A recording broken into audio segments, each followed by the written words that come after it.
আমরা রোজাদার ইফতার করে এই তিনটি ফজিলত হাসিল করার মতো সামর্থ্য আমাদের নাই। আমরা কিভাবে এই সব অর্জন করতে পারি?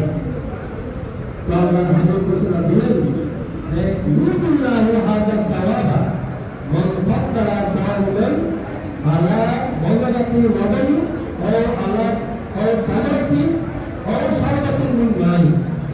যে ব্যক্তি তার তৌফিক অনুযায়ী সামান্য দুধের শরবত দিয়ে অথবা একটি খেজুর দিয়ে অথবা পানির শরবত দিয়ে রোজাদারকে ইফতার করায়, আল্লাহ তাআলা তাকে এই তিনটি ফজিলত দান করেন। সুবহানাল্লাহ।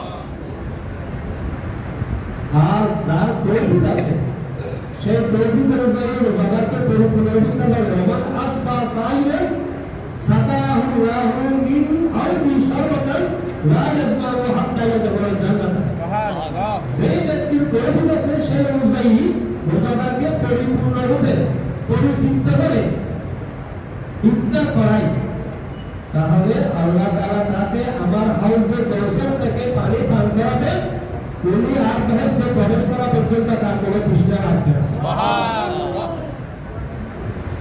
তো আল্লাহর হাবিব এই তিনটি বড় বড় ফজিলতের কথা ঘোষণা করেছেন। সেই জন্য আমরা আমাদের তৌফিক অনুযায়ী ইফতার করে দরবারের মধ্যে ইফতার সামগ্রী নিয়ে আসবো, ইফতারের জন্য টাকা দেবো।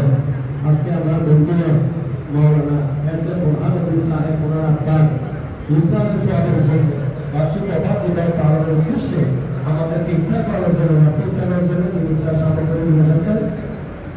আল্লাহ তার পক্ষ থেকে কোটি কোটি টাকা দরকার। আল্লাহ